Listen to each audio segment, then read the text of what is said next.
چلے اسی تنخواہ میں سے جب بندہ بڑے بیٹے کی شادی کر کے بہو بیاہ کے لے آئے تو پھر بھی کام چلتا ہے، اور جب اس بیٹے کو اللہ بچے عطا کر دے تو اسی گھر میں، اسی آنگن میں، اسی چھت کے نیچے کام چلتا ہے، تو پھر تو مان جانا کہ چلانے والا تو نہیں، چلانے والا کوئی اور ہے۔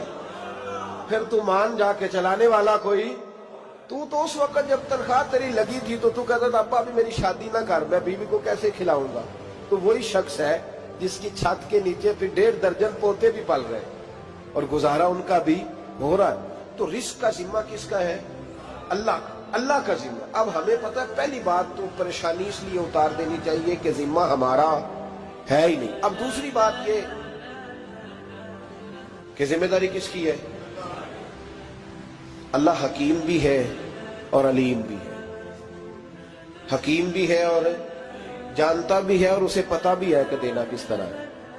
اب ہم پتہ کیا کہتے ہیں؟ کہتے ہیں وہ جو بندہ پجاروں میں بیٹھا ہے وہاں اسے نہیں بیٹھنا چاہیے، اور میرا حق تھا۔ تجھے زیادہ پتہ ہے کہ اللہ کو؟ بول کے بتا نا، کس کو پتہ زیادہ ہے؟ کیوں جی؟ تو آپ اصل ٹینشن پتہ کب لگتی ہے؟ جب بندے کہتے ہیں نہیں وہ پجاروں میری تھی، میرا حق تھا۔ وہ جب گزرتی ہے نا پاس سے مہران کے تو مہران والا ٹینشن بڑی لیتا ہے، حالانکہ اللہ کو زیادہ پتہ ہے کہ وہ حق۔ ایک بات اپنے ذہن میں یاد رکھ لیں، رٹ لیں کہ جو میرے لیے بہتر تھا میرے رب نے مجھے دے دیا، تو بات ختم ہو گئی۔ بس وصل اچھا ہے نہ فراق اچھا ہے، یار جس حال میں رکھے وہی حال اچھا ہے۔ بس جو میرے حق میں بہتر تھا میرے رب نے مجھے، مسئلہ یہ ہے کہ تو اس پہ راضی ہونے کو تیار نہیں۔ حضرت علی کرم اللہ تعالیٰ وجہ الکریم نے میرے نبی پاک کی ایک حدیث بیان کی ہے، اور جناب علی جب یہ حدیث بیان کیا کرتے تھے تو حضرت مجاہد فرماتے ہیں یوں لگتا تھا کہ جیسے حضرت علی ہمیں ہر پریشانی سے نکال رہے ہیں۔ مولا علی شیر خدا رضی اللہ تعالیٰ عنہ فرماتے ہیں کہ مجھے میرے نبی پاک صلی اللہ علیہ وسلم نے ایک طریقہ دیا تھا ٹینشن فری ہونے کا۔ آپ فرماتے ہیں مجھے تو بڑا راس آیا ہے، تم بھی اگر کر لو گے تو تمہیں بھی فائدہ دے گا۔ کہا وہ کیا؟ حضرت علی کہنے لگے محبوب علیہ السلام نے فرمایا تھا لوگوں تم اللہ کے دیے ہوئے تھوڑے رزق پہ راضی ہو جاؤ، وہ تمہاری تھوڑی عبادت سے تم سے راضی ہو جایا کرو گا۔ بس تم 2 نفل بھی پڑھو گے تو اللہ راضی ہو جائے گا، تم 1 رکوع بھی سویرے اٹھ کے پڑھو گے تو وہ راضی ہو جائے گا، وہ تمہارے 313 درود شریف سے راضی ہو جائے گا، تم اس کے دیے ہوئے تھوڑے رزق سے راضی ہو جاؤ۔ ٹینشن اس لیے ہوتی ہے کہ ہم راضی نہیں جو اس نے ہمیں دیا ہے۔ وہ حال میں مزید کی جو دوڑ ہے نا، حال میں مزید کی، بے قدرہ کچھ قدر نہ جاتی، کیتی خوب تسلی ہو، دنیا دار پجاری زردے، کتیاں دے گل ٹلی ہو، بک بک روشن اکھیاں تکیوں ویک حویلی کلی ہو، تے کوچ نصیر اساں جد کیتی پہ جانی تھر تھلی ہو۔ تو یاد رکھیں یہ جو ہے نا مصیبت کے مال آ کیوں نہیں رہا، وہ سامنے والا پلاٹ میرے گھر کے سامنے ہے گھر کے سامنے، پر رجسٹری میرے نام کیوں نہیں؟ یہ مصیبت سانس نہیں لینے دیتی۔ موٹر سائیکل کھڑی کرتا ہے نا جب آ کے دکان سے روٹی کھانے آتا ہے، دفتر سے گھر آتا ہے، کاروبار سے آتا ہے، تو جہاں موٹر سائیکل کھڑی کرتا ہے وہ ٹینشن بڑی ہے کہ کبھی میری ہو جائے نا یہ والی جگہ، تو میں یہاں بھی بورڈ لگاؤں اپنے نام۔ اس نے مالی پریشانی پیدا کی۔ تو جس حال میں ہے، کیونکہ تو نے اپنا یہ حال خود نہیں بنایا، جس نے بنایا ہے وہ بڑا بہتر جانتا تھا کہ تو اسی حال میں اسے اچھا لگتا ہے۔ تو اسے اسی حال میں، ایک بزرگ تھے تو ان کی طبیعت بڑی علیل ہو گئی، بیمار ہو گئے، تو اللہ نے آزمائش دی تو کیڑے پڑ گئے وجود میں۔ ایک کیڑا یہاں سے کھا رہا تھا، اللہ والے بڑے راضی رہتے ہیں اس کی رضا پہ، تو کیڑا یہاں کھا رہا تھا تو نیچے گر گیا، تو بابا جی نے اٹھا کے پھر وہاں رکھ لیا، کہنے لگے جب اس نے تیری ڈیوٹی مجھے کھانے کی لگائی ہے تو میں اس بات پہ راضی ہوں، تو نیچے کیوں گرتا ہے؟ بس ٹھیک ہے کھا، جب اس نے تجھے ڈیوٹی جو تیری لگائی۔ سالبہ بن عبد الرحمان ایک صحابی تھے، سالبہ غالباً، نبی پاک صلی اللہ علیہ وسلم کی خدمت میں آئے، کہنے لگے یا رسول اللہ صلی اللہ علیہ وسلم غربت بڑی ہے، میرے لیے دعا کریں اللہ زیادہ مال دے۔ تو محبوب صلی اللہ علیہ وسلم نے فرمایا تو جس حال میں اچھا ہے وہ تیرے لیے بہتر ہے، جس میں تو ہے وہی حال تیرے لیے۔ مشکل ہے نا یہ جواب سننا؟ کہتے پیر صاحب فلان جگہ سے تویز آیا، وہاں تو وارے نے آرے ہو گئے، تو آپ کے ہاں؟ تو میں کہتا ہوں یہ تویز دینے والا اگر تویز دے کے امیر بناتا ہے تو پہلے خود کیوں نہیں بنتا؟ یہ خود تو 150 کا طویز بیچ رہا ہے, اپنی بیچارے کی حالت یہ ہے. اگر اتنا ہی طویز اس کا چلتا ہوتا تو پہلے 5 جو پجاروں اس کے دروازے پہ کھڑی ہو. عجیب چکر ہے اور عجیب جگہ لوگ الجھ گئے, سمجھتے ہی نہیں بات کو. یا رسول اللہ صلی اللہ علیہ وسلم دعا کر دے تو محبوب نے کیا فرمایا؟ فرمایا تو جس حال میں ہے نا وہ حال تیرے لیے بہتر ہے, اسی میں رہ. کہ نہیں حضور دعا کرے. فرمایا سال بعد تو باز آ جا. حضور دعا کرے. فرمایا تو باز آ جا. 2-3 دفعہ کا ضد کی. محبوب نے فرمایا جا پھر اللہ تجھے زیادہ پیسے دے گا. چند بکریاں خریدی, اتنی برکت ہوئی کہ بکریوں کے ریوڑ بن گئے. پھر کچھ بکریاں بیچ کے گائے خرید لی, ان کے بھی ریوڑ ہو. پھر کچھ اونٹ اونٹنیاں لے لی, ریوڑ ہی ریوڑ. پہلے 5 وقت مسجد میں آتے تھے, اب فجر اور عشاء رہ گئی. پھر مال زیادہ ہوا تو مدینے شہر میں کوئی جگہ ہی نہیں, مدینے سے باہر حویلی خریدی, پھر جمعہ ہی رہ گیا. جمعے کے جمعے آتے. زکوٰۃ کا حکم آیا. میرے نبی کریم علیہ السلام نے حضرت ابو ہریرہ کو بھیجا. فرمایا جا اسے کہہ تیری زکوٰۃ بنتی ہے 2.5%. 10 کروڑ روپیہ ہو تو کتنی زکوٰۃ بنتی؟ بھئی 1 کروڑ کی 2.5 لاکھ ہوئی نا, تو 10 کروڑ کی کتنی ہوئی؟ تو بڑی مصیبت ہے جب بینک سے میسج آتا ہے نا کہ 25 لاکھ نکل گیا تیرے اکاؤنٹ سے. بہت بڑی مصیبت, بڑی ٹینشن ہوتی. ایک صاحب میرے پاس آئے, ان کی زمین اچانک مہنگی ہو گئی. اچانک پہلے کچھ 15-16 لاکھ کی ایکڑ زمین تھی, پھر وہ کروڑ کی ہو گئی. تو میرے پاس آئے, کہنے لگے وہ 10 کروڑ روپے بنتے ہیں تو زکوٰۃ. تو میں نے کہا آپ نے کیا کیا؟ زری زمین پہ عشر آتا ہے, اس پہ زکوٰۃ نہیں آتی, تو آپ نے کیا کیا؟ کہنے لگے وہ کچھ سوسائٹی کے رول کے مطابق میں نے فائلیں وغیرہ لے لی ہیں, اب میں نا کبھی موقع آئے گا تو ان کو بیچوں گا. تو میں نے کہا اب تو آپ کا یہ مال ہو گیا بزنس کا, تو اب تو اس پہ زکوٰۃ آئے گی. 10 کروڑ پہ جب 25 لاکھ سنا تو کہنے لگے فوراً دینی پڑتی ہے کہ تھوڑی تھوڑی سے بھی کام چل جاتا ہے. تو میں ان کا چہرہ دیکھنے لگا. میں نے کہا نہیں وہ تو آپ کو پتا ہے, ویسے حضرت عمر فرمایا کرتے تھے بانٹ کے نہ دو, کوشش کرو کسی ایک کوئی دو, چلو کسی کا تو کچھ بن جائے. تو ایک کوئی دینی چاہیے. کہنے لگے تو مطلب یہ ایسا ہی حکم ہے؟ میں نے کہا آپ کسی اور سے تحقیق کر لیں. اب یہ بھائی لیتے وقت نہیں تجھے ٹینشن ہوئی کہ 15 لاکھ کا کروڑ ہو گیا, تو اس وقت کبھی تو نے کہا کہ یا اللہ تو یہ کیسی سوچ ہے مسلمان, کس طرح کا اس کا. ہمارے ہاں جب کسی آدمی پہ حالات خراب ہوتے ہیں نا تو سب سے پہلے وہ اس طرح کرتا ہے کہ جو میں کہیں اللہ کے رستے میں دیتا ہوں پہلے اسے بند کروں. جس رستے تجھے آ رہا تھا پہلے تو نے وہ رستہ بلاک کیا. حضرت اسماء بنت ابی بکر صدیق کہتی ہیں میں حضور کو مسجد کے لیے, ادارے کے لیے, صحابہ صفہ کے لیے کچھ دے رہی تھی, تو میں نے گننا شروع کیا تو حضور مسکرانے لگے. حضور مسکراتے کیوں ہیں؟ تو فرمانے لگی, محبوب فرمانے لگے اسماء اللہ کے رستے میں گن گن کے نہ دیا کر, ورنہ وہ بھی تجھے گن گن کے دے گا. تو اس کے رستے میں بے حساب دے, وہ بھی تجھے بے حساب ہی عطا فرمائے. لیکن پہلے یہ والا پہلے دروازہ بند کرو, یہاں سے پیسے ختم ہو رہے ہیں.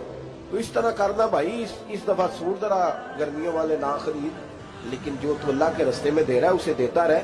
لیکن ہم اپنا نقصان کرتے ہیں, زیادتی کرتے ہیں اپنے ساتھ. میں نے آپ کو پہلے بھی بتایا تھا پیار کی بولی ہے, پھر بولتا ہوں. ایک بڑے بڑے پیار والے دوست ہیں, ایک دفعہ مجھے کہنے لگے کہ آپ کئی دفعہ اعلان کرتے ہیں تو مجھے اچھا نہیں لگتا, اور آپ ادارہ بھی بہت زیادہ بننے والا ہے, بڑی چیزیں میں دیکھتا ہوں جو ہوں تو بڑا نظام اچھا ہو جائے, آپ دعا کریں اللہ مجھے پیسے دے تو میں بڑے سارے خرچ کروں گا اس کے رستے میں. تو میں نے کہا یا اللہ اسے 10 کروڑ دے, یہ 9.5 کروڑ تیرے رستے میں دے دے گا.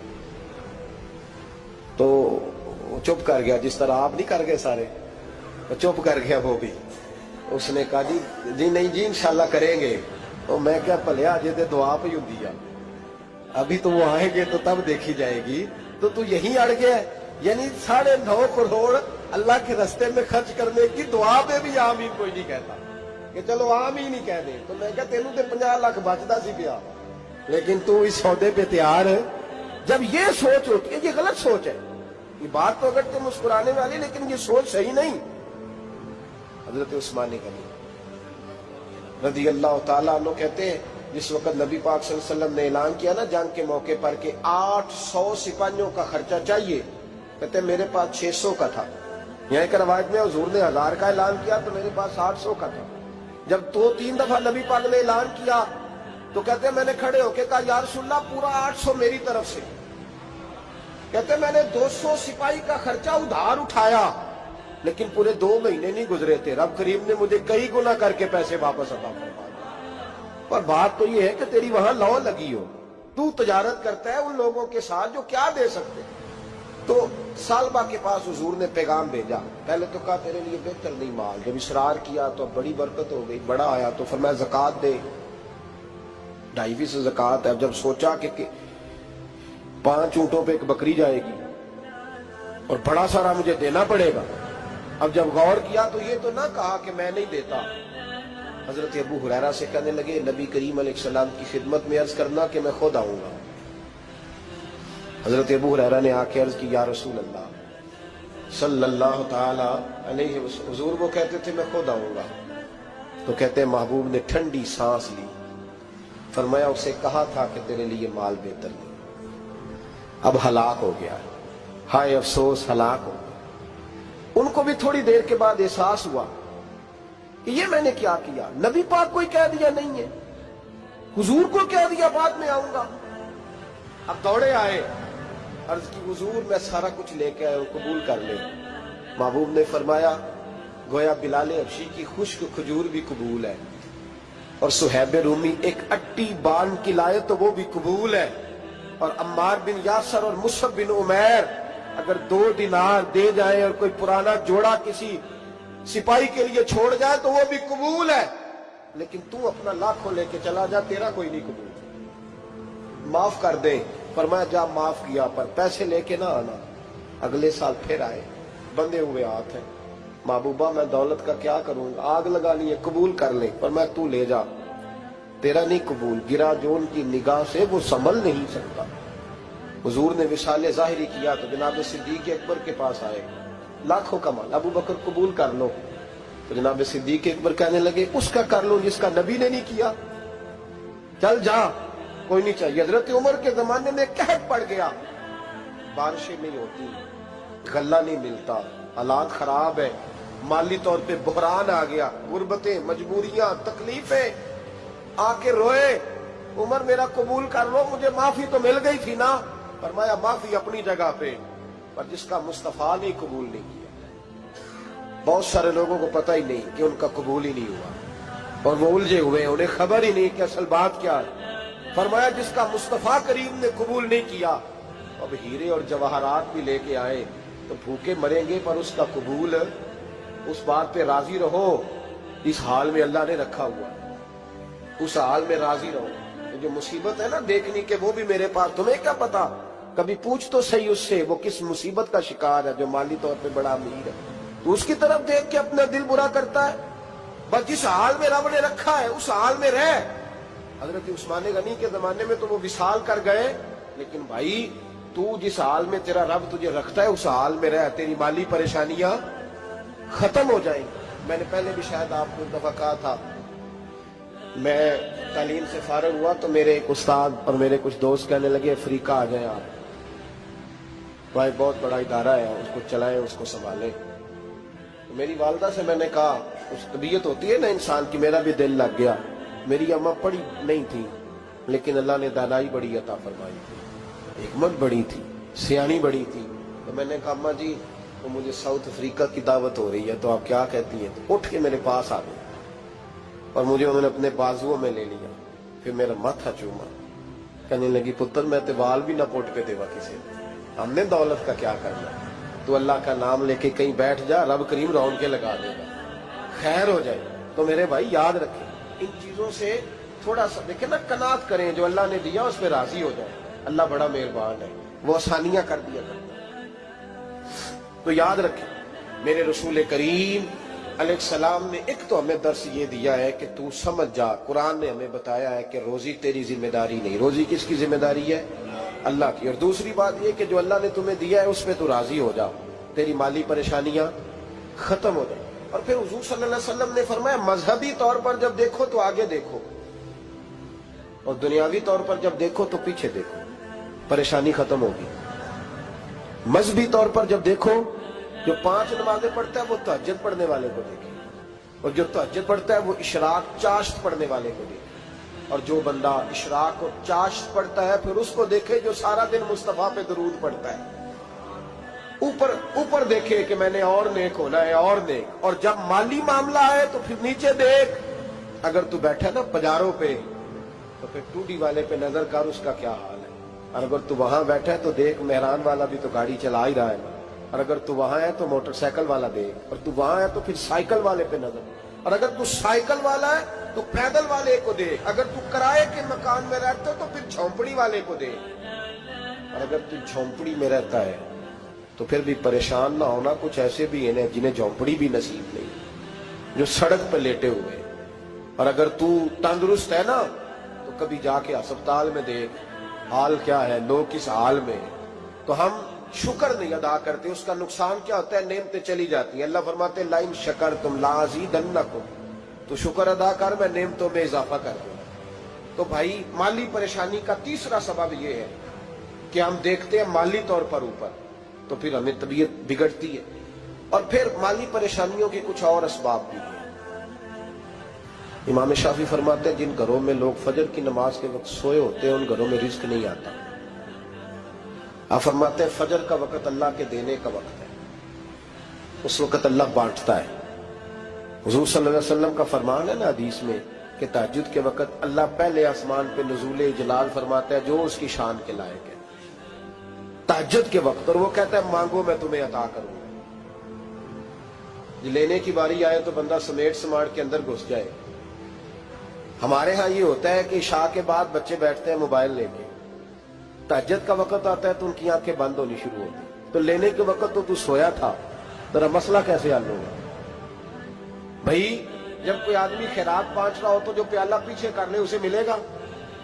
کہتے اس وقت آنا جب میں بانٹ رہا تھا، اب تو کدھر آ گیا ہے؟ مثال دے رہا ہوں. تو فجر کا وقت مانگنے کا ہے، تو ساری رات تو گزر گئی گیمیں کھیلتے، ٹی وی دیکھتے، اور جو لینے کا وقت تھا تو سو گیا، تو کیسے آئے گا تیرے پاس؟ تو اٹھے سویرے بندوں سے مانگ کے دیکھ لیا، بڑی عزتیں خراب ہوئی. فجر کا وقت اٹھ کے جھولی پھیلائے. میرے رسول پاک علیہ السلام فرماتے ہیں، رب فرماتے ہیں جب بندے میرے آگے جھولی پھیلاتے ہیں مجھے شرم آتی ہے.